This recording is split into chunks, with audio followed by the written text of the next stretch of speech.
UKLO 1 year masters. No IELTS required up to 5 years visa. High visa success rate. Hi guys, నమస్తే and welcome to Hit TV podcast with Marina.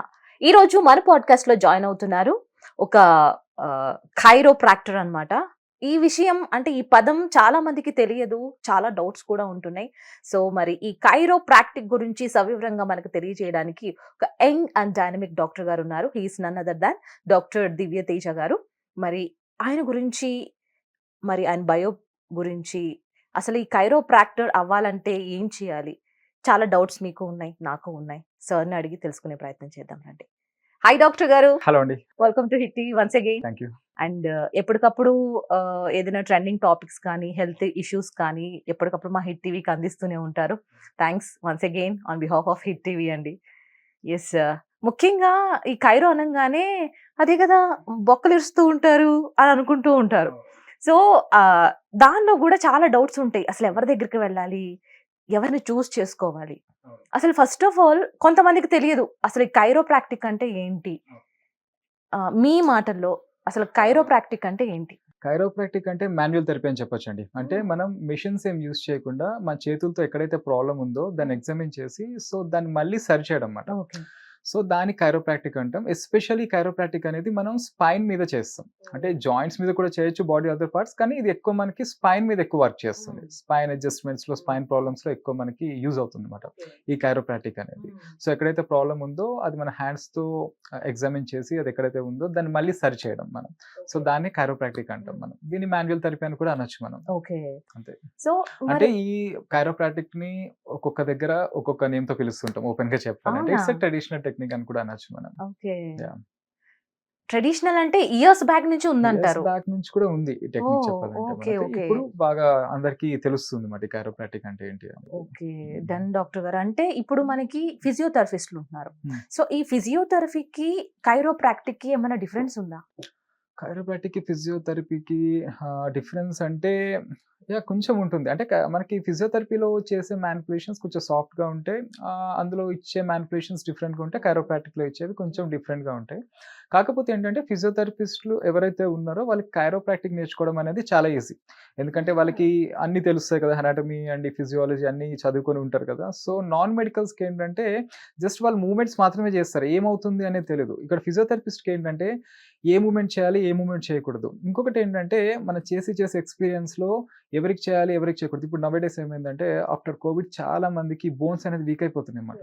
ఇంతకుముందు 60s, 70s లో చూసే వాళ్ళు bone density తక్కువ అవుతుంది, ఈ bone strength తక్కువ. ఇప్పుడు ఏమవుతుందంటే 20s, 30s లోనే చూస్తున్నాం చాలా వరకు. అది బయట ఫుడ్డే కావచ్చు. ఇప్పుడు మనకి చూడండి, ఇప్పుడు గూగుల్లో పెట్టినంత న్యూట్రిషన్ వాల్యూస్ అనేది మనకి ఆకుకూరల్లో కానీ కాయగూరల్లో కానీ ఉండవు. ఎందుకంటే ఈ మట్టిలో క్వాలిటీ తగ్గిపోవడం వల్ల, ఈ సాయిల్ క్వాలిటీ, సో దాంట్లో ఉన్న వాల్యూస్ కూడా తక్కువైపోతున్నాయి మనకి. ఇంకొకటి ఇప్పుడు సన్లైట్ ఎక్స్పోజర్ ఉండదు. మనం మార్నింగ్ వెళ్ళిపోతాం, మళ్ళీ ఈవినింగ్, సో సన్లైట్ ఎక్స్పోజర్ ఉండదు, విటమిన్ డి డెఫిషియన్సీ కానీ. సో ఇవన్నీ కూడా ఏమవుతుంది అంటే దీనివల్ల బోన్స్ అనేది వీక్ అయిపోతున్నాయి. సో అందరికీ ఒకటే ఫోర్స్ అప్లై చేసి మనం క్రాక్స్, ఇప్పుడు చాలా మంది అడుగుతుంటారు మమ్మల్ని ఈ క్రాక్ సౌండ్ రావట్లేదు అనేది. క్రాక్ సౌండ్ ఇక్కడ కాదు. ఇక్కడ మనం ఏంటిది, దాన్ని ఎక్కడైతే ప్రాబ్లం ఉందో దాన్ని మళ్ళీ అలైన్ చేయడం, అడ్జస్ట్ చేయడం దాన్ని. సో అందులో సౌండ్ రావచ్చు, రాకపోవచ్చు అన్నమాట. సో ఇక్కడ సౌండ్ మనకి మ్యాటర్ కాదు. ఇక్కడ చాలా మందికి ఏంటంటే ఆ సౌండ్ వస్తేనే సాటిస్ఫై అవుతారు, కానీ యాక్చువల్లీ సౌండ్ కాదు. చాలా మంది ఖైరోప్రాక్టికర్స్ ఏంటంటే ఈ సౌండ్ రావడం కోసం ఎక్కువ ఫోర్స్ అప్లై చేస్తారు. సో అందులో ఏమవుతుంది, చాలా వరకు ఛాన్సెస్, ఇప్పుడు బోన్ డెన్సిటీ, బోన్స్ వీక్ ఉన్నప్పుడు ఏమవుతుందంటే ఫ్రాక్చర్స్ అయ్యే ఛాన్సెస్ ఉన్నాయి. ఇంతకుముందు అయినా కూడా అదర్ కంట్రీస్ లో అయిన ఇన్సిడెంట్స్ కూడా చాలా వరకు మనకి ఈ ఫోర్స్ ఎక్కువ అప్లై చేయడం వల్ల. ఫిజియోథెరపిస్ట్ ఏంటంటే మెడికల్ ప్రొఫెషనల్స్ కి చాలా వరకు తెలుస్తుంది అక్కడ ఎంత ఫోర్స్ అప్లై చేయాలి, అసలు ఫస్ట్ ఖైరోప్రాక్టిక్ చేయొచ్చా చేయకూడదా, ఇది మనం చూసుకోవాలి. ఆ పర్సన్ ఎవరైనా వస్తే అసలు చేసేటట్టుందా లేదా. సో అలా చూసుకొని మనం ఈ ఖైరోప్రాక్టిక్ అనేది చేయాలన్నమాట. సో అందరి మీద చేసేది కాదు. అంటే ఇంకొకటి ఏంటంటే ఏ ఏజ్ లో అయినా చేయొచ్చు. నన్ను అడిగితే 70, 80s లో కూడా చేయొచ్చు, బోన్ స్ట్రెంత్ బాగుంటే. బోన్ స్ట్రెంత్ సరిగా లేదనుకోండి, మస్కులోస్కెలిటల్ సిస్టమ్ ఇష్యూస్ ఉన్నాయనుకోండి, సో ఈవెన్ 15, 20 years లో కూడా చేయడానికి వీలు ఉండదు అనమాట. ఎస్పెషల్లీ ఖైరోప్రాక్టిక్ అనేది మస్కులోస్కెలిటల్ సిస్టమ్ ట్రీట్ చేయడానికి హెల్ప్ అవుతుంది మనకి చెప్పాలంటే. సో డాక్టర్ గారు, అసలు ఈ ప్రొఫెషన్ ని, ఈ ఖైరోప్రాక్టిక్ ని ఎంచుకోవడానికి గల కారణం ఏంటి? మీకు ఇంట్రెస్టా? ఇంట్రెస్ట్ అనేది చెప్పచ్చు అండి. అంటే నేనని కాదు, ప్రతి ఫిజియోథెరపిస్ట్కి కైరోప్రాక్టిక్ చేయాలని ఉంటుంది నాకు తెలిసి. బావుంటుంది. అంటే రిజల్ట్స్ బావుంటాయి. అంటే ఒక్క కైరోప్రాక్టిక్‌లోనే మొత్తం క్యూర్ అవుతుందని చెప్పం. దానికి ఫిజియోథెరపీ కూడా యాడ్ అవుతే ఏమవుతుందంటే రిజల్ట్స్ బావుంటాయి మనకి. సో, అందుకని ఫిజియోథెరపీ అండ్ కైరోప్రాక్టిక్ కాంబినేషన్ బావుంటుంది చాలా ఓకే. వరకు. ఓకే. హ్మ్. సో, మీ బాల్యం గురించి చెప్పుకుంటే చిన్నప్పటి నుంచే డాక్టర్ అవుదామని వచ్చారా తేజస్ గారు? ఎట్లా వచ్చారు?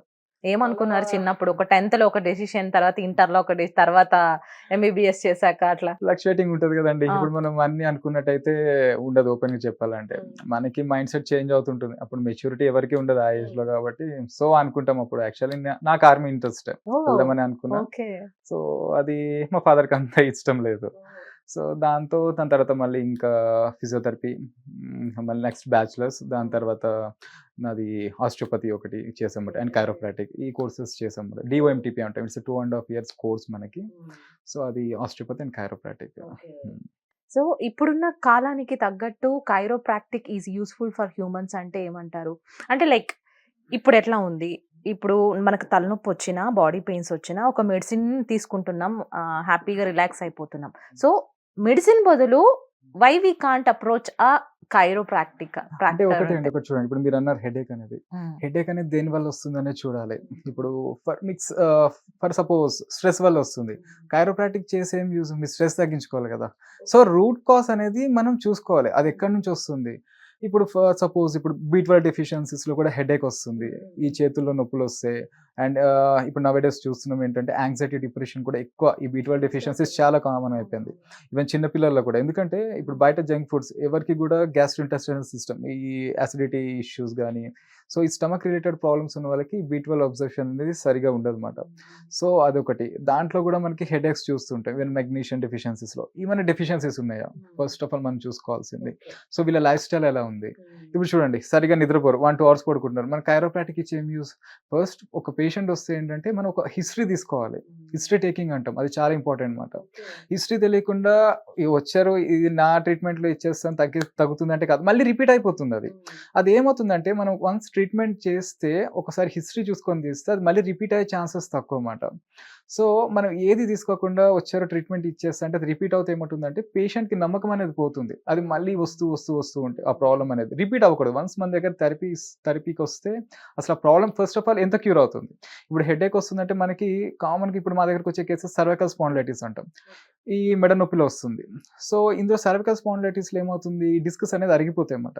వన్స్ అరిగిన డిస్క్స్ అనేది మళ్ళీ రీజనరేట్ కావు. అది చాలా వరకు ఏజింగ్‌లో చూస్తున్నాం. ఇప్పుడు నౌ-ఏ-డేస్ 20స్, 30స్‌లో కూడా చూస్తున్నాం అన్నమాట. సో, వీళ్ళలో కూడా సర్వైకోజెనిక్ హెడేక్ అంటారు. సర్వైకోజెనిక్ హెడేక్ అంటే ఏమవుతుందంటే ఈ సర్వైకల్ ఇష్యూ ఉన్నప్పుడు ఈ నెక్ మూవ్‌మెంట్స్‌లో ఇక్కడ ఫోర్ హెడ్‌లో కొంచెం టైట్‌నెస్ ఒకటి ఉంటుంది. కొంచెం గిడినెస్ ఉంటుంది. సో, ఇవన్నీ కూడా ఉంటాయన్నమాట మనకి. ఆక్సిపిటల్ హెడేక్స్ అంటాం. వన్ సైడ్ హెడేక్స్ అంటాం. సో, హెడేక్స్‌లో డిఫరెంట్ నేమ్స్ చెప్పాలంటే మనకి. అంటే గ్రూప్ ఆఫ్ సింప్టమ్స్‌కి ఒక పెట్టిన పేరు ఇవన్నీ చెప్పాలంటే మనకి. సో, అవి దేనివల్ల వస్తున్నాయి అనేది మన root cause first find out చేయగలిగితే ట్రీట్ చేయడం అనేది ఈజీగా ఉంటుంది. Okay. So, you find out root cause. అంతే దెన్ కదండీ. Only the treatment. అంతే. సో, చాలా మందికి ఒక అపోహ అది. ఏంటంటే వెళ్తాం గదా! పెయిన్ రిలీఫ్ చేయించుకుంటే చాలు. కొంతమంది డాక్టర్స్ ఆ రూట్ కాజ్‌ని కూడా కనుక్కోరు. అవును. మళ్ళీ సిట్టింగ్స్‌కి పిలుస్తూ ఉంటారు. మేబీ బిజినెస్ అనుకోవచ్చు అని కొంతమంది అపోహ. So, you find out the root cause అంటారా? అంతేనండి. అంటే సో, ఇప్పుడు హెడ్‌ఏక్‌కి what will be the root cause అంటారు? Is it a migraine or something else? ఇప్పుడు చాలా టైప్స్ ఆఫ్ హెడ్‌ఏక్స్ చెప్పారు కదా! అవును. సో, దానికి రూట్ కాజ్ ఏమై ఉంటుంది? ఇప్పుడు స్ట్రెస్ చూడండి. అండ్ ఇప్పుడు మీరు స్టూడియోస్‌లో ఉన్నారు. ఆ! ఈ లైట్ ఫోకస్ ఎక్కువ యాహ్! పడుతుంటుంది. Yeah! Yeah! I have a yeah! Migraine నేను అండి. అదే యాహ్! చెప్తున్నాను. యాహ్! యాహ్! ఈ మాక్సిమం ఏదైనా కూడా ఈ లైటెడ్ ఎన్వైర్న్‌మెంట్‌లో ఎక్కువ వర్క్ చేసే వాళ్ళకి ఈ హెడేక్స్ గానీ, ఇంకొకటి ఏమవుతుందంటే ఈ స్ట్రెస్ గానీ, యాంగ్జైటీ గానీ ఎక్కువగా ఉంటుంది. సో, నేను అది ఫస్ట్ రాగానే అడగాలి. మీ ప్రొఫెషన్ ఏంటి అనేది. ఆ ప్రొఫెషన్‌లోనే అర్థమవుతుంది. ఇప్పుడు సాఫ్ట్‌వేర్ ప్రొఫెషనల్స్ ఉన్నారు. సో, నెక్ బెండ్ చేస్తారు. తెలిసిపోతుంది. ఆ రూట్ కాజ్ అనేది 50% మనకు అక్కడ తెలిసిపోతుంది ఈ ప్రొఫెషన్స్‌లోనే. సో, అదే హిస్టరీ టేకింగ్ మాట. సో, వాళ్ళు ఏం చేస్తారు? వాళ్ళ యాక్టివిటీస్ ఏంటి? వాళ్ళు ఎప్పుడు తింటున్నారు? ఏం పడుకుంటున్నారు? ఫస్ట్ అడిగేదంటే స్ట్రెస్ ఏమైనా ఉందా? గ్యాస్ట్రోఇంటెస్టైనల్ ఇష్యూస్ ఏమైనా ఉన్నాయా? గ్యాస్ట్రోఇంటెస్టైనల్ ఇష్యూస్ ఉంటే ఎందుకంటే gastrointestinal issues stomach related issues food absorption సరిగ్గా లేకపోతే బోన్స్ అరిగిపోతుంటాయి. అంటే బోన్ స్ట్రెంత్ ఉండదు చెప్పాలంటే. సో, వన్స్ మనకి డీజనరేషన్ స్టార్ట్ అయిందంటే ఏమవుతుంది? ఈ నర్వస్ సిస్టమ్ మీద ఎలానో ఇంపాక్ట్ ఉంటుంది దాన్ని. మస్కులోస్కెలిటల్ సిస్టమ్ వీక్ అయిపోతూ ఉంటుంది మనకి. సో, ఇవన్నీ మాట ఉంటాయి. సో, ఫస్ట్ గ్యాస్ట్రోఇంటెస్టైనల్ సిస్టమ్ ఎలా ఉంది? స్ట్రెస్ ఎలా ఉంది? మీరు చేసే ప్రొఫెషన్ ఏంటి? సో ఇవన్నీ మనం తెలుసుకోగలిగితే ప్రాబ్లం ఏమి ఉండదు. ఇప్పుడు చాలా మంది ఉన్నారు, ఇప్పుడు మార్కెటింగ్లో ఉన్నారు. ఎస్పెషల్లీ ఇంకోటి చూడండి, ఇప్పుడు మన రోడ్స్ బాగోవు చెప్పాలంటే. ఇప్పుడు బ్యాక్ పెయిన్స్ రిపీటెడ్గా చాలా మంది అడుగుతారు, వన్స్ తగ్గిపోతే మళ్ళీ రాదా అంటే, మరి మన రోడ్స్కి ఏం చేయలేము, అది రిపీట్ అవుతూ ఉంటే వాళ్ళు మేనేజ్ చేసుకోవాలి పెరగకుండా. అది ఎక్కువగా పెరిగిపోయిన తర్వాత ఏమవుతుంది, అన్ని క్యూర్ అవ్వవు, మేనేజ్ చేసుకోగలుగుతాం, అంతే కంట్రోల్లో పెట్టుకోగలుగుతాం. అది అక్యూట్ స్టేజ్లో ఉన్నప్పుడే దాన్ని క్యూర్ చేసుకోగలుగుతాం మనం. క్రానిక్ అయిపోయిన తర్వాత ఏమవుతుందంటే 100కి 100% క్యూర్ చేయలేం, కానీ ఒక 60% 70% డిపెండ్స్ మాట ఆ ప్రాబ్లం మీద, ఆ సివియారిటీ మీద డిపెండ్ అయి ఉంటుంది మనకి. ఇక్కడ ఒక డౌట్ వస్తుంది డాక్టర్ గారు. So when should we approach chiropractor అంటే? అంటే నాకు స్పైన్ ప్రాబ్లం ఉంది, బ్యాక్ ప్రాబ్లం ఉంది అని నాకు ఎట్లా తెలుస్తుంది? నేను ఎట్లా అప్రోచ్ అవ్వాలి? ఏ టైంలో అప్రోచ్ అవ్వాలి? ఇప్పుడు చూడండి, మా దగ్గరకు వచ్చే కేసెస్ చాలా వరకు ఏంటంటే, నేను న్యూరో డాక్టర్స్ దగ్గరికి వెళ్ళి, ఆర్థో డాక్టర్స్కి వెళ్ళి, ఇక తగ్గకపోతే లాస్ట్ చాయిస్ కింద ఒక మమ్మల్ని చూస్ చేసుకుంటుంటారు. చాలా మంది ఏంటంటే ఇప్పుడు కొంచెం అవేర్నెస్ వచ్చింది కాబట్టి ఇప్పుడు కొంతమంది వస్తున్నారు అన్నమాట చాలా వరకు. అంటే ఈ బ్యాక్ పెయిన్స్, ఈ నెక్ పెయిన్స్ వచ్చినప్పుడు డైరెక్ట్గా రావచ్చు, ఒక డాక్టర్ రిఫర్ చేస్తేనే కైరోప్రాక్టర్కి రావాలి అని ఏం లేదు. ఇందులో కూడా ఏంటంటే మెడికల్ అండ్ నాన్ మెడికల్ ఇద్దరు ఉంటారు. సో మెడికల్ ప్రొఫెషనల్స్ ఏంటంటే వీళ్ళకి అన్ని తెలుసు, అంటే ఏం చేయాలి ఏం చేయకూడదు ఇవన్నీ హిస్టరీ టేకింగ్. నాన్ మెడికల్ ఏంటంటే రాగానే క్రాక్స్ ఇచ్చేస్తారు, సౌండ్స్, ఆ మూమెంట్స్ కొన్ని ఇచ్చేస్తారు అనమాట. సో అవన్నీ చేస్తారు. సో అందులో ఏంటంటే రిస్క్ అనేది ఎక్కువ ఉంటుంది. ఇక్కడ మెడికల్ కైరోప్రాక్టర్స్ అంటే రిస్క్ ఉండదు, అసలు ఎంత చేయాలి, అసలు చేయాలా చేయకూడదా, వీళ్ళకి ఈ థెరపీ సూటబుల్లా కాదా, ఇది లేదు కైరోప్రాక్టిక్ చేయలేము, సో వేరే ఏమైనా ఆల్టర్నేటివ్ థెరపీస్, ఇప్పుడు ఇది కాకపోతే ఆస్టియోపతి ఉంటుంది, కొంచెం సాఫ్ట్ మ్యానిపులేషన్స్ ఉంటాయి, అలానే ఆక్యుపెంచర్ ఉంటుంది, ఫిజియోథెరపీలో కూడా చాలా అడ్వాన్స్డ్ మెషినరీస్ వచ్చినాయి మనకి ఇప్పుడు. సో అవన్నీ కూడా ఏంటంటే ఫస్ట్ ఇప్పుడు ఎక్కువ స్టిఫ్ ఉంది, నెక్ తిప్పలేని పరిస్థితి ఉంది, ఫస్ట్ 3-4 days ఏం చేస్తామంటే ఆ మజిల్ రిలీజ్ చేస్తాం అన్నమాట, ఎంఎఫ్ఆర్, మయోఫేషియల్ రిలీజ్ అంటాం. అవి చేసిన తర్వాత కొన్ని మెషినరీస్ యూస్ చేస్తాం. సో దాంతో కొంచెం స్టిఫ్నెస్ తగ్గిన తర్వాత అప్పుడు ఈ మ్యానిపులేషన్స్ అనేది ఇస్తాం. సో నెక్ ఫోర్స్ఫుల్గా ఎప్పుడు కూడా, అంటే ఎస్పెషల్లీ స్పైన్ మొత్తంలో కూడా నెక్ అనేది చాలా మనం కేర్ఫుల్గా ట్రీట్ చేయాల్సిన పార్ట్ మనకి ఇక్కడ. సో ఎప్పుడైనా నైట్ టైం నిద్రలో కానీ మనం సరిగ్గా పిల్లో పెట్టుకొని పడుకోకపోయినా ఎఫెక్ట్ నెక్ మీదే ఉంటుంది. సో దానికి కూడా మనం ఇక్కడ రిలీఫ్ ఏమవుతుందంటే చేయించుకోవడానికి రావచ్చు యాక్చువల్ అంటారా ఇక్కడ నెక్ ఏమవుతుందంటే పట్టేసిన? చాలా మంది ఈ బ్యాక్ పెయిన్ వస్తుంది, నెక్ పెయిన్ వస్తుంది అని చెప్పేసి ఈ మ్యాట్రస్ చేంజ్ చేస్తూ ఉంటారు. కానీ ఇక్కడ ప్రాబ్లం ఏంటి, మస్కులోస్కెలిటల్ సిస్టమ్ మీకు అవుతుంది, అది స్ట్రెంగ్ చేసుకోవడానికి చూడరు, మ్యాట్రస్ చేంజ్ చేద్దాం దీనికి ఆల్టర్నేట్ గా చూద్దాం అని చూస్తుంటారు. అది కానీ పెద్ద బిజినెస్ గా డాక్టర్ గారు. అంతే మరి. We have lots of So, mattresses మనకి now. ఏంటంటే మనకి ఇప్పుడు చూడండి, మస్కులోస్కెలిటల్ సిస్టమ్ స్ట్రెంత్ అయింది అనుకోండి, మరి బాడీ ఫిట్ గా ఉంటే దేని మీద పడుకుంటే ఏమవుతుంది, దేని మీద Correct, పడుకున్న ప్రాబ్లం ఉండదు. correct. సో ఇక్కడ థింగ్ ఏంటంటే వీళ్ళు మ్యాట్రస్ చేంజ్ చేస్తారు, పిల్లోస్ చేంజ్ చేస్తారు, అది కాదు. సో నెక్ మనకి వీక్ ఉంది కాబట్టి ఆ పిల్లో చేంజ్ చేయడం కాదు, పిల్లోస్ ఓకే చేంజ్ చేయొచ్చు, పిల్లో యూస్ చేయకపోయినా పర్వాలేదు. సో మన నెక్ మజిల్ స్ట్రెంత్ చేసుకోవాలి, ఏదైనా ప్రాబ్లం ఎక్కువ ఉంది. కొంతమందికి ఏమవుతుంది, ఈ నెక్ ఇష్యూస్ లో ఈ చేతిలోకి తిమ్మిరి వచ్చేస్తుంటుంది. It's chronic. మనకి ఏమవుతుందంటే ఈ డిజనరేషన్స్ లో కానీ, ఈ డిస్క్ బల్జెస్ లో కానీ, డిస్క్ ప్రొట్రూషన్స్ అంటాం. అంటే మనకి ఈ స్పైన్ లో 33 బోన్స్ మధ్యలో ప్రతి 2 బోన్స్ మధ్యలో కూడా ఈ డిస్క్స్ అనేది ఉంటాయి అన్నమాట. ఈ డిస్క్ లో మనకి 70% వాటర్, 30% గ్లైకోప్రోటీన్స్ అంటాం. ఇప్పుడు మనకి చాలా వరకు ఐడియా ఉంటుంది, మోకాలు గుజ్జు అరిగిపోయింది అంటాం కదా, అలానే డిస్క్ లో ఏమవుతుందంటే ఈ డిస్క్ బయటకు వచ్చిన డిస్క్ ఏమవుతుందంటే ఒక బాడీ మనకి ఒక వైరస్ లా ట్రీట్ చేస్తుంది. అంటే దాని పాటలా కాకుండా ఇది ఏం చేస్తుంది, దీన్నే ఫాగోసైటోసిస్ అంటాం. అంటే ఒక వైరస్ లా ట్రీట్ చేసి మన బాడీలో ఉన్న కొన్ని సెల్స్, మోనోసైట్స్ అండ్ మ్యాక్రోఫేజెస్ ఉంటాయి, అవే తినేస్తుంటాయి బయటకు వచ్చిన ఈ డిస్క్ ని. సో దాన్ని డిస్క్ డిహైడ్రేషన్స్ అంటాం అన్నమాట. సో అదేమవుతుంది, అరిగిపోయింది, ఆ డిహైడ్రేట్ అయిందని ఏం చేయలేం. మిగతా డిస్క్ ఏదైనా కొంచెం బయట ఉంటే దాన్ని మనం అడ్జస్ట్ చేయొచ్చు. ఇది చాలా మంది అడిగే క్వశ్చన్స్ ఇవి. అందుకే మేము ఎంఆర్ఐస్, అంటే క్రానిక్ ఉన్నప్పుడు ఎంఆర్ఐస్ చూస్తాం కదా, ఎంఆర్ఐస్ చూసినప్పుడు చెప్తాం 100%లో 60% తగ్గుతుందా, 80% తగ్గుతుందా, 50% తగ్గుతుందా అని. రిమైనింగ్ ఇంకా వాళ్ళు కొంచెం మెయింటైన్ చేసుకోవాలి, ప్రాబ్లం ఏమి ఉండదు అనమాట మనకి. కొన్ని కేసెస్కి 100%, ఇప్పుడు 100 కేసెస్లో 1-2 కేసెస్ సర్జరీస్ అనేది అవసరం అవుతాయండి. ఎందుకంటే అన్ని కేసెస్ కైరోప్రాక్టరే ట్రీట్ చేయాలని లేదు. ఎందుకంటే కొన్ని కేసెస్ స్టార్టింగ్ వస్తే పర్వాలేదు, కొన్ని ఏమవుతుందంటే ఒక 10-15 years వచ్చేసరికి 70-80% డీజనరేషన్స్, డిహైడ్రేషన్స్ అయిపోతున్నాయి అన్నమాట. సో అప్పుడు ఏమవుతుంది, సో ఆ టైంలో సర్జరీకి వెళ్ళాల్సిన పరిస్థితి. అంటే ఆ టైంలో ఏమవుతుందంటే వీళ్ళకి ఈ కాళ్ళు మొద్దుబారిపోతుండే, నమ్నెస్ అంటే సెన్సేషన్, స్పర్శ తెలియదు. సో ఇవన్నీ ఉంటుంటాయి అన్నమాట. సో ఇంకొకటి ఏంటంటే యూరినరీ ఇన్కాంటినెన్స్ ఒకటి ఉంటుంది, ఈ బౌల్ అండ్ బ్లాడర్లో డిస్టర్బెన్సెస్ ఉంటాయి. ప్రాబ్లం ఎక్కువగా ఉంటే మేమే సర్జరీ రికమెండ్ చేస్తాం, వెళ్ళమని చెప్తాం. మేము ట్రీట్ చేయగలిగితే ఇక్కడ ట్రీట్ చేస్తాం, ఎంత పర్సెంటేజ్ తగ్గుతుంది, ఎంత ఇంటెన్సిటీ తగ్గించగలుగుతాం ఈ పెయిన్‌లో అనేది చెప్పగలుగుతాం అన్నమాట. సో, మేము ట్రీట్ చేయలేము, కేస్ చాలా అంటే సివియారిటీ ఎక్కువ ఉంది, క్రానిక్‌గా ఉందన్నప్పుడు మేమే రికమెండ్ చేస్తాం న్యూరో సర్జన్స్‌కి. ఎందుకంటే allopathy is the best medicine. ఎందుకంటే ఇప్పుడు చాలామంది ఏమంటారంటే అలోపతికి వెళ్ళొద్దు అంటాం గానీ, ఇప్పుడు మనకి చూడండి, ఇప్పుడు హై ఫీవర్స్ వచ్చినాయి, ఏమైనా యాక్సిడెంట్స్ అయినాయి, ఇప్పుడు ఎవరైనా వెళ్ళాల్సింది అలోపతికే. కార్డియాక్ ఇష్యూస్ వచ్చినాయి చాలా వరకు. సో, అలోపతిని కాదనడానికి ఏం లేదు మన అలోపతి డాక్టర్స్‌ని. It's emergency medicine. కాకపోతే ఏ సిస్టమ్, ఇప్పుడు ఆయుర్వేదిక్ గానీ, హోమియో కానీ, ఆక్యుపెంచర్ గానీ, ఫిజియోథెరపీ గానీ, అలోపతి కానీ, ఇవన్నీ ఎప్పుడు మనకి యూజ్ చేసుకోవాలి సిస్టమ్స్ అనేది మనకు తెలిసి ఉండాలి. ఎమర్జెన్సీ మెడిసిన్ కింద అలోపతి ఇస్ ద బెస్ట్. అంటే లాంగ్ టర్మ్, ఇప్పుడు చూడండి సర్వికల్ స్పాండిలైటిస్ ఉంది. ఇప్పుడు ఎక్కువ పెయిన్ ఏమవుతుంది చాలా మందికి, ఇప్పుడు రీసెంట్ గా నేను చూసిన కేసెస్ లో ఒక 16 years బాబు. సో గిడినెస్, ఇంకొకటి కంటిన్యూస్ హెడేక్, వామిటింగ్స్. అదేమవుతుంది, మొబైల్లో పబ్జి గేమ్ ఆడి ఆడి ఆడి ఆడి ఆ 16 years డిస్క్స్ అనేది అరిగిపోయింది అనమాట ఎంఆర్ఐ చేస్తే. సో ఆ స్టేజ్లో మనం ఏం చేస్తాం, ఎమర్జెన్సీ మెడిసిన్ తీసుకొని ఒక 5 days తర్వాత మెడికేషన్స్తో కొంచెం బెటర్ అయిన తర్వాత అప్పుడు మన కైరోప్రాక్టిక్ ఇవ్వచ్చు, ఫిజియోథెరపీ ఇవ్వచ్చు. అంత క్రానిక్, అంత సివియారిటీ ఉన్నప్పుడు, అంటే పేషెంట్ బెడ్ రిడన్ ఉన్న పరిస్థితిలో మనకి ఇక్కడ అలోపతి హెల్ప్ తీసుకోవాలి, మన థెరపీ ఇవ్వాలి, రెండు కూడా. అప్పుడు ఏం చేయాలంటే allopathy doctors and chiropractors and physiotherapist ఇవి అందరు కూడా కలిపి వర్క్ చేయాల్సిన పరిస్థితి ఉంటుంది కొన్ని సిచ్యువేషన్స్లో. అందులో తప్పేం లేదు. అన్నీ మనకే వచ్చి అనుకుంటే అది తప్పు. కొన్ని ఏమవుతుంది అంటే కొన్ని ఎమర్జెన్సీ కేసెస్లో అలోపతి డాక్టర్స్ హెల్ప్ తీసుకోవడం మంచిదే. ఎందుకంటే ఇప్పుడు అలోపతి డాక్టర్స్ కూడా ఏమైనా కైరోప్రాక్టిక్ కానీ, ఫిజియోథెరపీ కానీ సజెస్ట్ చేస్తున్నారు, మనకి రికమెండ్ చేస్తున్నారు కేసెస్ అన్ని కూడా. సో అలాంటప్పుడు ఇద్దరు కలిసి కొన్ని కేసెస్లో వర్క్ చేయొచ్చు. ఇందాక నేను మధ్యలో స్టాప్ చేసా, మీ కైరో ప్రాక్టీస్ దగ్గర, ప్రాక్టీస్ అంటేమో ప్రాక్టర్ రైట్, అవ్వక ముందు మీ జర్నీ గురించి మీరు చెప్తున్నారు. అండ్ చాలా మందికి ఒక doubt, are the chiropractors are really డాక్టర్సా, మనం వెళ్ళొచ్చా, సేఫా మన బోన్స్ వాళ్ళ చేతుల్లోనే ఒక డౌట్ ఉంది. అంటే డాక్టర్ అంటే ఈ డాక్టరేట్ తీసుకోవడానికి what is the journey in between, ఎట్లా మీరు ఈ కైరోప్రాక్టర్ అవుతారు? ఇప్పుడు ఫిజియోథెరపీ తర్వాత దీనికి కొన్ని యూనివర్సిటీస్ ఉంటాయండి. సో కైరోప్రాక్టిక్ మనకి చేయాలంటే కోర్సెస్ ఉంటాయి. మనకి కింద డెసిగ్నేషన్స్, ఇప్పుడు కైరోప్రాక్టిక్ కానీ ఆస్టియోపతి కానీ ఎవరైనా చేసిన వాళ్ళు కింద డెసిగ్నేషన్ ఏ యూనివర్సిటీ చేశారు అనేది మెన్షన్ చేస్తారు. కొంతమంది ఏంటంటే చేయరు, సో తెలిసిపోతుంది వాళ్ళకి ఎవరు చేశారు ఎవరు చేయలేదు అనేది. కైరోప్రాక్టిస్ డాక్టర్సా కాదా అనేది అంటే, ఇప్పుడు చూడండి, క్యూర్ చేసే ప్రతి ఒక్కరు డాక్టర్ అని చెప్పచ్చు, అంతే కదా. ఇప్పుడు డాక్టర్ చదివినా క్యూర్ చేయడం రాకపోతే డాక్టర్ అని వేస్ట్, అది నన్ను అడిగితే. So how we can choose a correct chiropractor అంటే, లైక్ మీరు అన్నట్టు, సో ఎలా, ఇప్పుడు నేను చూడండి, ఇప్పుడు అంటే వేరే వాళ్ళ గురించి తెలియదు. ఇప్పుడు నా క్లినిక్లో ఎస్పెషల్లీ దూరం నుంచి వస్తుంటారు, డిస్ట్రిక్ట్స్ నుంచి కానీ అదర్ స్టేట్స్ నుంచి కానీ వచ్చినప్పుడు ఏం చేస్తాం, ఇప్పుడు చాలా వరకు ఏంటంటే ఇన్స్టా ఫేస్బుక్స్లో పేషెంట్స్ రివ్యూస్ పెడతాం కదా. ఇక్కడ మేము చెప్పేది ఏంటంటే, డైరెక్ట్ మీరు వచ్చిన తర్వాత క్లినిక్లో ఫస్ట్ మాకన్నా ముందు ట్రీట్మెంట్ అవుతున్న పేషెంట్స్తో మాట్లాడండి. సో వాళ్ళు బిఫోర్ ఆఫ్టర్ ఎలా ఉంటుంది, సో ఒక 10 మందిని అడగండి. సో దాని తర్వాత మీరు థెరపీ తీసుకోవచ్చు. చాలా మంది ఇక్కడికి వచ్చేసరికి ఏమవుతుందంటే, అన్ని తిరిగి తిరిగి తిరిగి తిరిగి నమ్మకం అనేది ఉండదు అనమాట, కాన్ఫిడెన్స్ లెవెల్స్ కూడా పోతాయి. సో అందుకే ఇక్కడ డైరెక్ట్గా మాట్లాడితే ఏమవుతుందంటే వాళ్ళు షేర్ చేసుకోవచ్చు. ఇంకొకటి ఏమవుతుందంటే వాళ్ళకి ఒక నమ్మకం అనేది వస్తుంది మనకి.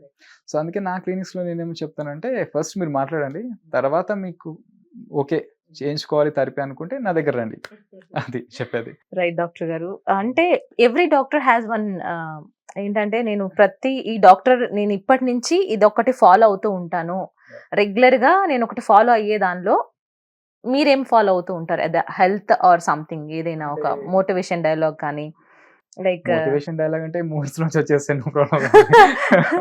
సో ఎవ్రీ డాక్టర్, ప్రతి డాక్టర్ అడుగుతా, మీరు చిన్నప్పటి నుంచి ఇప్పుడు రెగ్యులర్ గా ఫాలో అయ్యేది ఏమైనా ఉందా అని అడిగితే మీకేముంటది అది?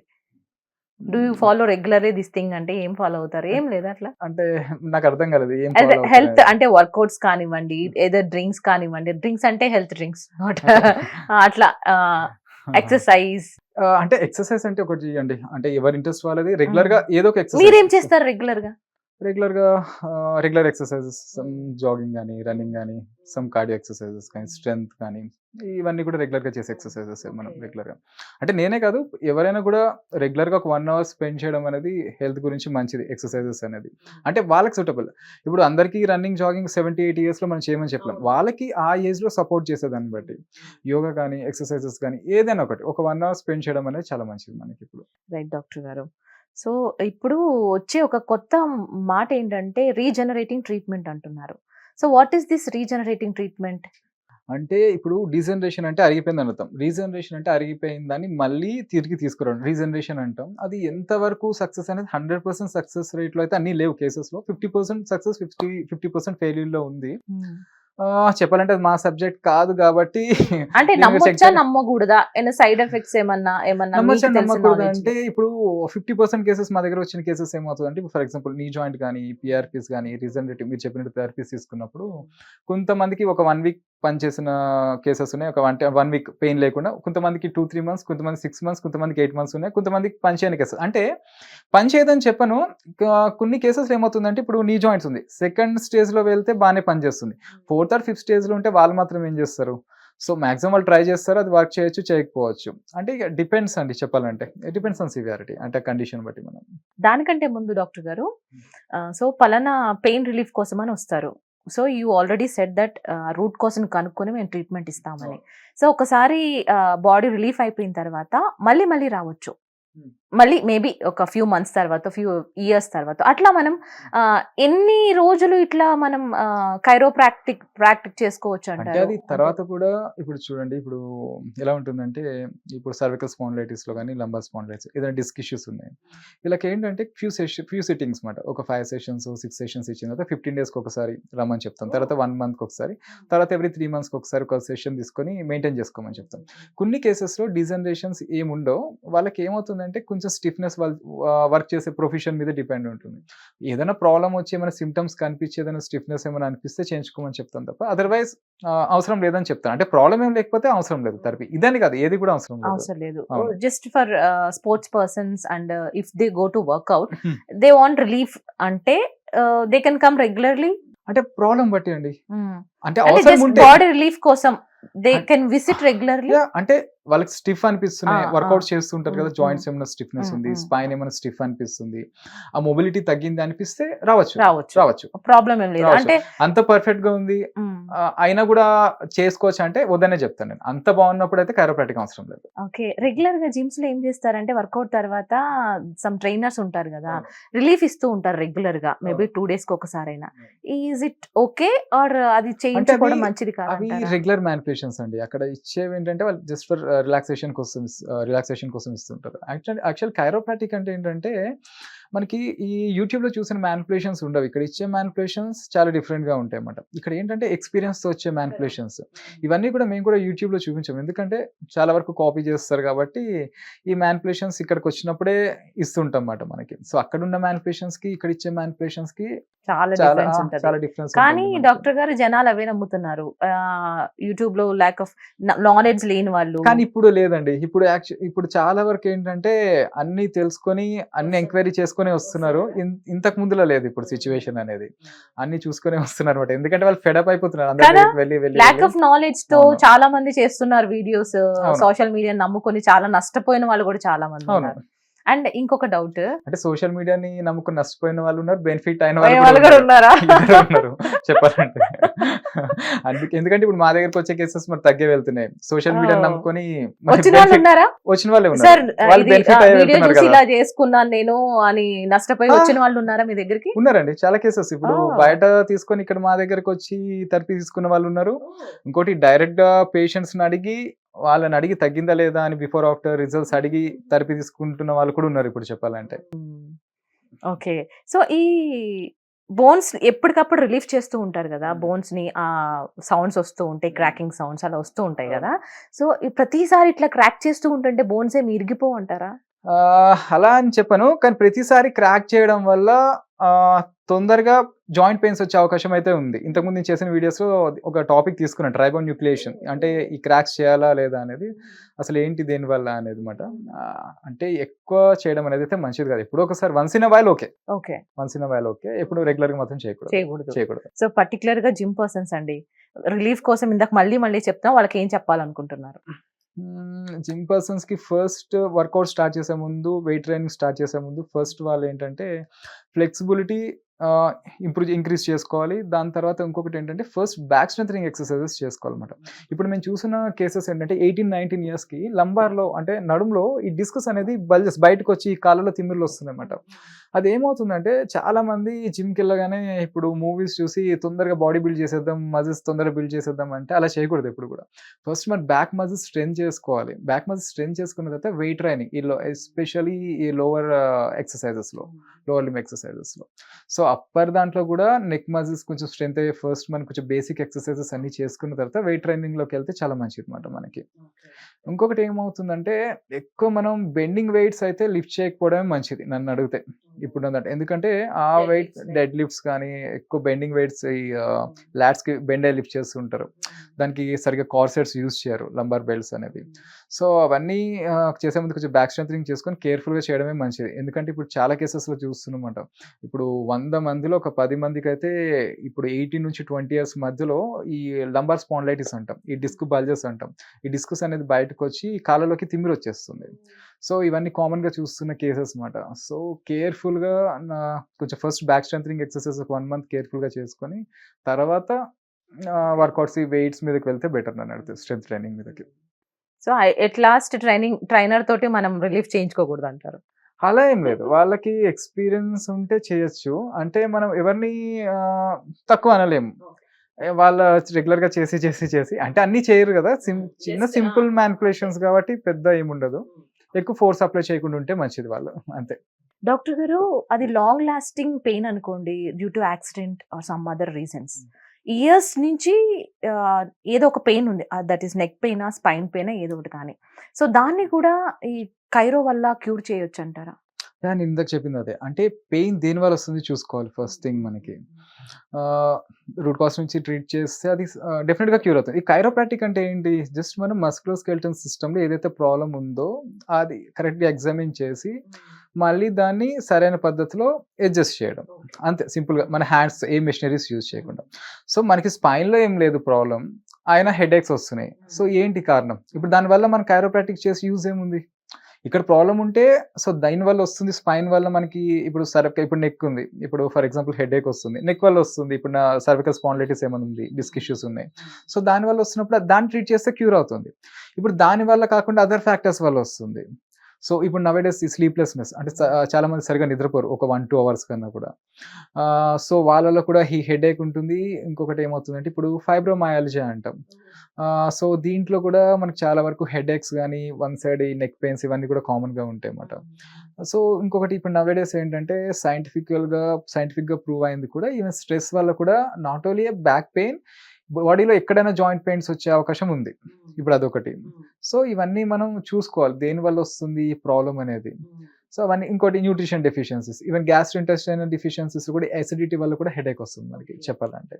ఇవన్నీ మన పల్మనరీ లంగ్ ఇష్యూస్ వల్ల కూడా. వీళ్ళకి ఏమవుతుంది ఈ బ్రీతింగ్ అనేది సరిగా ఉండదు. సో ఈ ఫోర్స్‌ఫుల్ బ్రీతింగ్ వల్ల కూడా హెడేక్ వచ్చే ఛాన్సెస్ ఉన్నాయి. సో ఇవన్నీ చూసుకోవాలి. దేనివల్ల వస్తుంది అనేది మనకి. సో ఇన్ని సిట్టింగ్స్ తర్వాత ఇది మీకు తగ్గదు. మీరు తప్పకుండా సర్జరీకి వెళ్ళాలి అని ఎప్పుడు మీరు చెప్తారు? అంటే ఫస్ట్ థెరపీ ఇవ్వకముందే డిసైడ్ చేయొచ్చండి. ఇది తగ్గుతుందా లేదా అనేది ఎంఆర్ఐస్‌లో క్లియర్‌గా ఉంటుంది.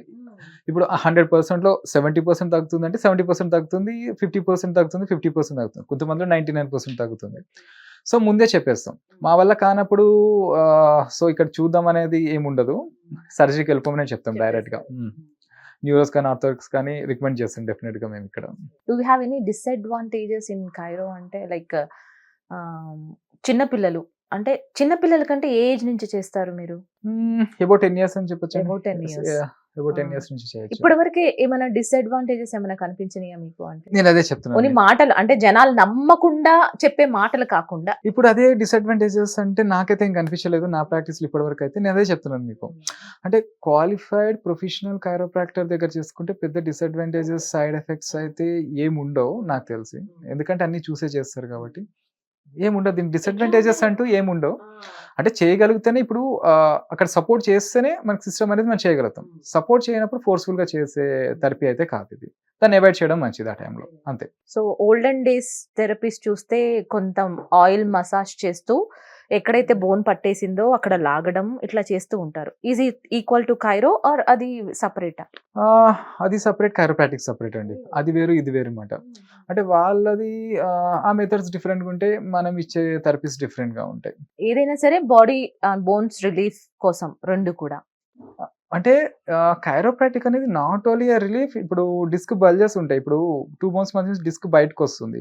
అది బయటికి రావడం వల్ల ఏమవుతుంది, పక్కనున్న నర్వ్ పైన ప్రెషర్ పడుతుంది. అంటే ఆ డిస్క్ బయటకొచ్చినప్పుడు ఆ నర్వ్ వచ్చే హోల్ ఫొరామినా అంటామన్నమాట. అది చిన్నగా అయిపోతుంది, క్లోజ్ అయిపోతూ ఉంటుంది.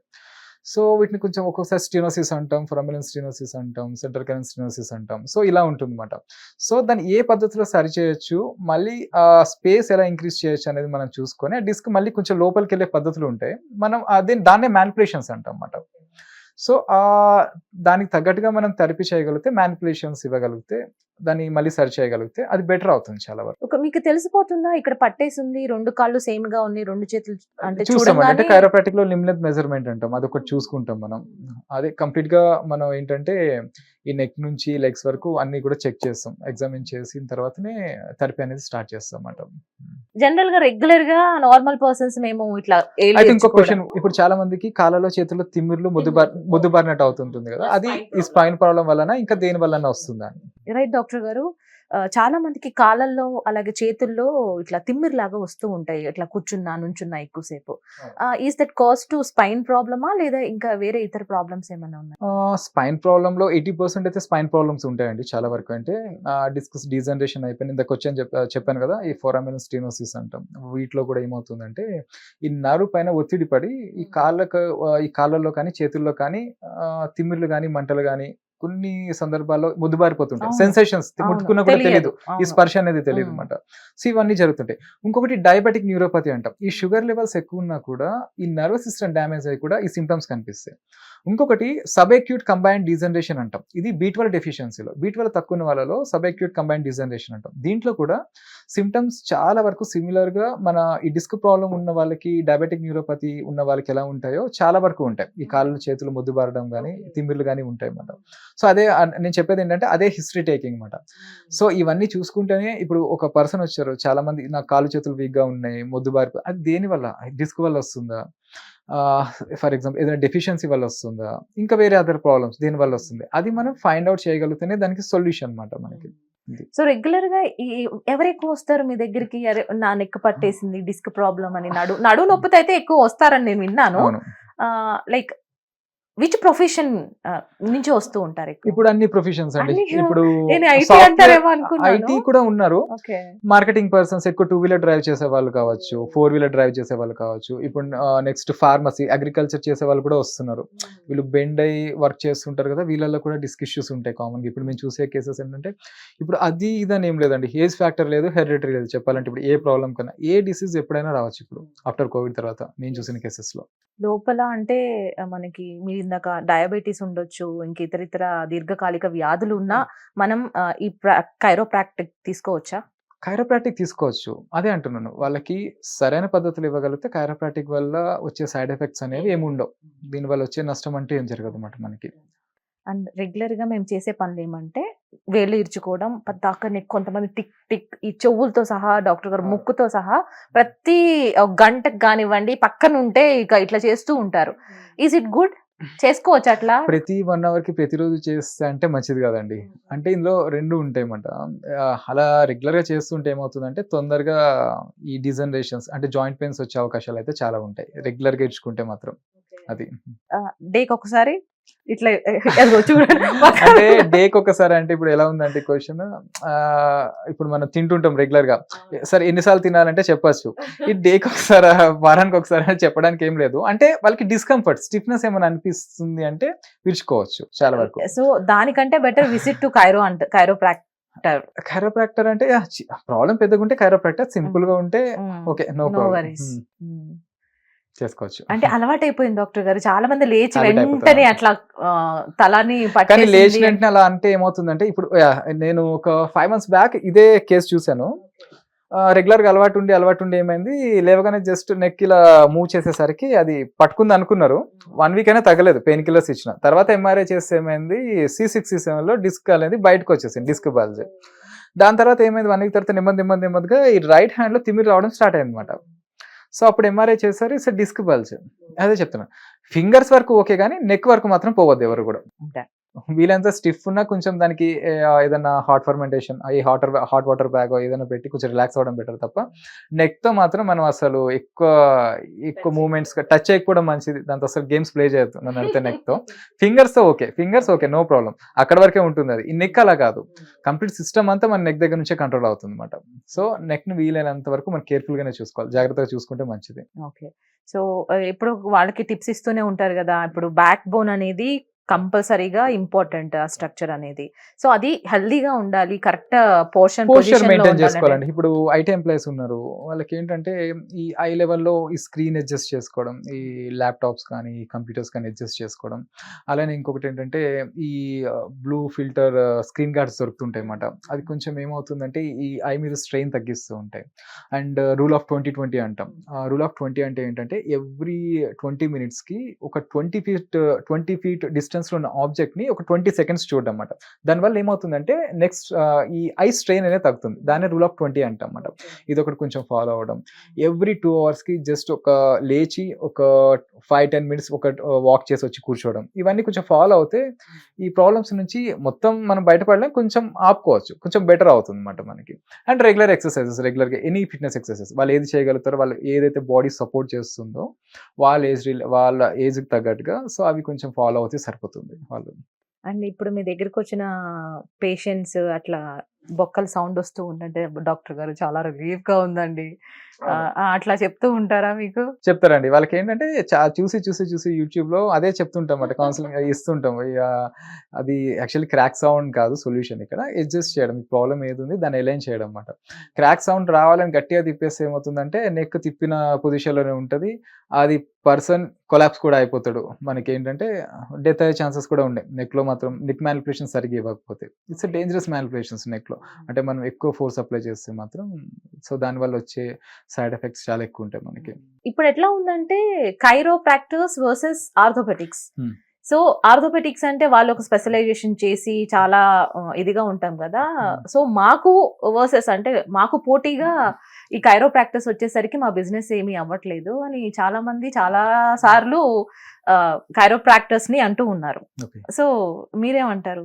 అలా ఏం లేదండి. ఇప్పుడు ఆర్థోపెడిక్స్ అంటే చూడండి, ఎస్పెషల్లీ ఇప్పుడు సర్జరీస్ ఏదైనా కింద పడతాము, ఏదైనా ట్రామా యాక్సిడెంట్స్ అయినాయి, ఫ్రాక్చర్స్ అయితే దాంట్లో కైరోప్రాక్టిక్ చేయడానికి ఏముంది? సో ఆర్థోపెడిక్ వెళ్ళాల్సిందే. మా దగ్గరకు వచ్చినా మేము దాన్ని ఏమి అతికించలేము కదా. సో ఆ టైంలో ఏంటంటే ఆర్థోపెడిక్ దగ్గరికి వెళ్ళాల్సిందే.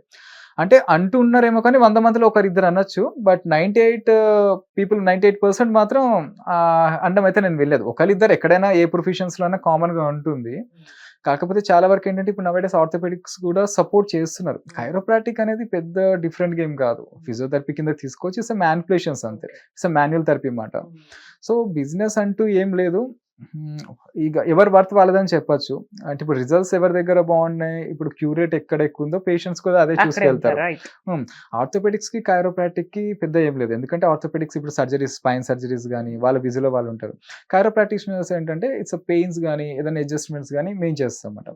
సో చాలా వరకు చాలా డిఫరెన్స్ ఉంటుంది ఇద్దరికి. ఒకరిద్దరు కామెంట్ చేశారని చెప్పి అందరు ఆర్థోపెడిషియన్స్ ని అలా చూడడానికి లేదు, మనం ఓపెన్ గా చెప్పాలంటే. ఏ ప్రొఫెషన్స్ లో ఉన్నా ఒకరిద్దరు కామన్ గా ఉంటారు. సో అంటే నాకు తెలిసి మా ఆర్థోపెడిషియన్స్ అందరూ కూడా మాకు సపోర్ట్ గానే ఉంటారు అనమాట. అంటే ఏదైనా ప్రాబ్లం ఉన్నప్పుడు ఈవెన్ కేస్ గురించి కానీ డిస్కస్ చేస్తాం, సో కలిసే వర్క్ చేస్తాం, అందులో ప్రాబ్లం ఏం లేదు. ఎందుకంటే అన్ని కేసెస్ కైరోప్రాక్టరే ట్రీట్ చేయాలని ఏం లేదు. ఎందుకంటే చాలా మంది కింద పడ్డప్పుడు లైట్ గా హెయిర్ లైన్ ఫ్రాక్చర్స్ అవుతుంటాయి, మనకి ఈ వెజ్ ఫ్రాక్చర్స్ అవుతుంటాయి స్పైన్లో. సో అలాంటప్పుడు ఆర్థోపెడిక్స్ దగ్గరికి వెళ్ళమని చెప్తాం. మనం దాన్ని ట్రీట్ చేయడానికి ఏముండదు అక్కడ, ఎందుకంటే దాన్ని ఇంకా కదిపితే ఇంకా ఫ్రాక్చర్ పెద్దగా ఇంకా వేరే అదర్ సైడ్ ఎఫెక్ట్స్ వచ్చే ఛాన్సెస్ ఉంటాయి కదా. సో అలాంటప్పుడు ఏంటంటే ఆర్థోపెడిక్ కేసెస్ అవి చాలా వరకు వేరేగా ఉంటాయి, మా కేసెస్ చాలా వేరేగా ఉంటాయి. అంటే కొన్ని కేసెస్ కామన్ గా ట్రీట్ చేస్తాం, కాకపోతే వాళ్ళు ప్రొఫెషనల్స్ గా సర్జికల్ గా చూసుకుంటే సర్జికల్ కేసెస్ మేము టచ్ చేసేది అయితే ఏమి ఉండదు అనమాట. Do this chiro works on animals also? చాలా వీడియోస్ కూడా చూసాము. Do they work really? చేస్తుందండి. ఇప్పుడు మనకి జాయింట్స్ స్పైన్ ఉన్నట్టు వాటికి కూడా ఉంటది కదా జాయింట్స్, సో వర్క్ చేస్తుంది సరిగ్గా ఇవ్వగలుగుతాయి. చాలా క్యూట్ గా అనిపిస్తాయి డాక్టర్ గారు ఆ వీడియోస్ కూడా చూస్తుంటే. చేస్తారండి, ట్రై చేస్తున్నారు, వర్కౌట్ అవుతుంది, చేయొచ్చు, ఏం కాదు, నో ప్రాబ్లం అందులో. కాకపోతే కొంచెం కేర్ఫుల్గా చేయాలి, ఎందుకంటే ఇప్పుడు డాగ్స్ అయితే కరుస్తాయి కాబట్టి మనం చేసేటప్పుడు కొంచెం కేర్ఫుల్గా చేస్తే పెద్ద ప్రాబ్లం ఏమి ఉండదు.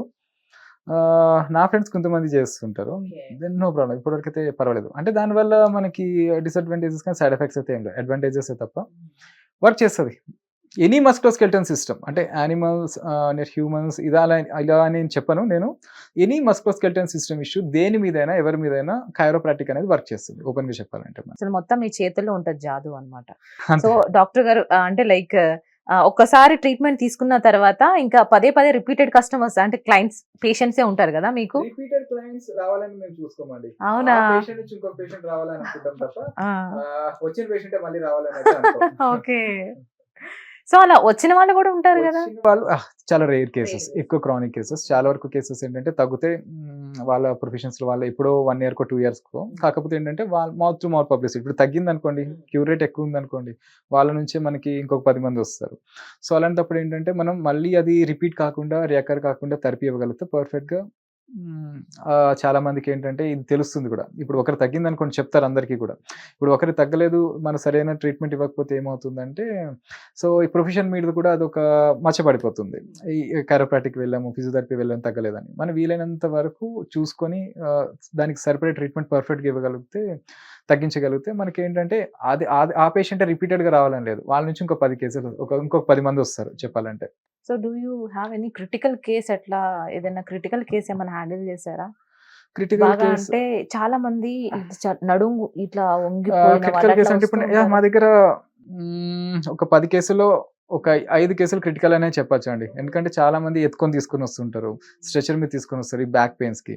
అంటే మెడికేషన్స్ ఫస్ట్ డాక్టర్స్ ఎవరైనా మెడికేషన్స్ ట్రై చేస్తారు, ఫస్ట్ సర్జరీకి వెళ్ళమని ఏ డాక్టర్ కూడా చెప్పారన్నమాట వాళ్ళకు. సో ఆ టైంలో ఏంటంటే మెడికేషన్స్ తో పాటు ఇది కూడా హెల్ప్ అవుతుంది కాబట్టి మనకి రెండు మనం కలిపి ఇచ్చినప్పుడు కొంచెం తొందరగా తగ్గుతుంది అనమాట. అలాంటి కేసెస్ చాలా వరకు వస్తుంటాయి మనకి. ఈవెన్ బెడ్ రిటర్న్ కేసెస్ లో కూడా చూస్తుంటాం కదా. బాగుంది ట్రీట్మెంట్, మనకి క్యూర్ రేట్ అనేది రిజల్ట్స్ బాగున్నాయి. సో చాలా అపోహలు, ఆ క్వశ్చన్స్ నుంచి చాలా ఆన్సర్స్ కూడా ఇచ్చారు. సో ఎందుకంటే ఇప్పుడు నా వీడియోస్ చూస్తే నా పేషెంట్ రివ్యూసే ఉంటాయి. నా వీడియోస్ లో కూడా నేను చెప్పడం అదే జరుగుతుంది అనమాట. సో డైరెక్ట్ ఫస్ట్ నన్ను వచ్చి మీరు మాట్లాడే కన్నా కూడా ఫస్ట్ ఇప్పుడు ఎలా ఇప్పుడు థెరపీ అవుతుంటుంది, వేరే కన్సల్టేషన్స్ లో ఉంటాం, ఆ టైంలో మీరు డైరెక్ట్ వెళ్ళి లోపల మాట్లాడచ్చు, నో ప్రాబ్లం అనమాట. స్టాఫ్ ఉంటారు, వాళ్ళని అడిగితే వాళ్ళు అందరిని ఒకరిద్దరేం లేదు, అవుతున్న ప్రతి ఒక్కరితో మాట్లాడచ్చు, నో ప్రాబ్లం అందులో. ఎందుకంటే ఇప్పుడు తగ్గుతున్న రిజల్ట్స్ బాగున్నప్పుడు మనం డైరెక్ట్గా ఎలా చేయొచ్చు, ఇక్కడ మనం హైడ్ చేయాల్సింది ఏమి ఉండదు అనమాట. సో అదే మరి చెప్పేదండి. రైట్ డాక్టర్ గారు, చాలా వరకు డౌట్స్ క్లియర్ చేశారు. ఇంకా అపోహపడే వాళ్ళకి మీరు ఏం చెప్తారు? వాట్ ఈస్ కైరో, మేము ఇది చేయగలము అని? చెప్పేది ఒకటే అండి, రిజల్ట్స్ అయితే బాగుంటాయి. ఇప్పుడు చాలా మంది థెరపీస్ తీసుకొని ఉంటారు, ఒకసారి ఇది కూడా ట్రై చేయొచ్చు. మనకి ఏంటంటే ఇప్పుడు థెరపీ ఇచ్చే పద్ధతిలో ఉంటుంది అనమాట. ఇప్పుడు అందరికీ same movements, same techniques work చేయవు. అలాంటప్పుడు కొంచెం దాన్ని చేంజెస్ ఇవ్వాల్సి ఉంటుంది. అది ఎక్స్పీరియన్స్ అనమాట. ఎక్స్పీరియన్స్ మీద మనకు వస్తాయి అనమాట. సో అది ఇంత కూడా చెప్పింది, అన్ని యూట్యూబ్లో చూపించిన మ్యానిపులేషన్స్ వర్క్ ఏం చేయవు. మనం ఓన్ ఎక్స్పీరియన్స్ మీద వచ్చిన మ్యానిపులేషన్స్ ఉంటాయి, కొన్ని అదర్ థెరపీస్ కూడా ఉంటాయి. కాంబినేషన్ థెరపీ అంటాం. సింగిల్ థెరపీ ఎప్పుడు కూడా మనకి క్రానిక్ కేసెస్లో వర్క్ చేయదు, కాంబినేషన్ థెరపీ ఇస్తాం అనమాట. సో కాంబినేషన్ థెరపీ డెఫినెట్గా వర్క్ చేస్తుంది మనకి. లాస్ట్ క్వశ్చన్, మీరు ఎప్పుడు మీ బోన్స్ బ్రేక్ చేసుకోరా? లేదండి, పేషెంట్స్ కి చేసి అవి ఇప్పటి వరకు అయితే రాలేదు ఆ అవసరం. మేబీ వస్తుందేమో, చెప్పలేను. Okay, so what's your stress buster? అంటే అట్లా ఎప్పుడు క్లయింట్స్, పేషెంట్స్, హాస్పిటల్ కాకుండా ఇంకేం చేస్తూ ఉంటారు? స్ట్రెస్ బస్టర్ అంటే నా పేషెంట్స్ అనే చెప్పొచ్చు. ఇంకా వాళ్ళతో రెగ్యులర్ ఇంటరాక్షన్స్ ఉంటాయి కదా. సో మాట్లాడే అదే మాకు అలవాటు అయిపోతుంది కూడా. నిజం చెప్పాలంటే ఒక రోజు ఇంట్లో ఉండాలంటే అవ్వదు, రెగ్యులర్ గా వెళ్ళి క్లినిక్స్ కి పేషెంట్స్ ఉండి అలవాటు అయిపోతుంది చెప్పాలంటే. Okay sir. So doctor Teja garu, thank you so much for beautiful time. చాలా క్వశ్చన్స్ కి డౌట్స్ అన్ని క్లియర్ చేశారు. ఐ థింక్ మీకు కూడా క్లియర్ అయ్యి ఉంటాయి. ఇంకేమైనా డౌట్స్ ఉంటే తప్పకుండా కమెంట్స్ లో తెలియచేయండి, నెక్స్ట్ ఎపిసోడ్ లో అడిగే ప్రయత్నం చేస్తాం. సో డాక్టర్ గారు, థ్యాంక్ యూ అండి. So this is Reena signing off. Hit TV app ని డౌన్లోడ్ చేసుకోండి. ఇందులో short news, live news, entertainment movies అన్ని అవైలబుల్ గా ఉన్నాయి. Please download hit TV app. Hit TV app ని ఫ్రీగా డౌన్లోడ్ చేసుకోండి.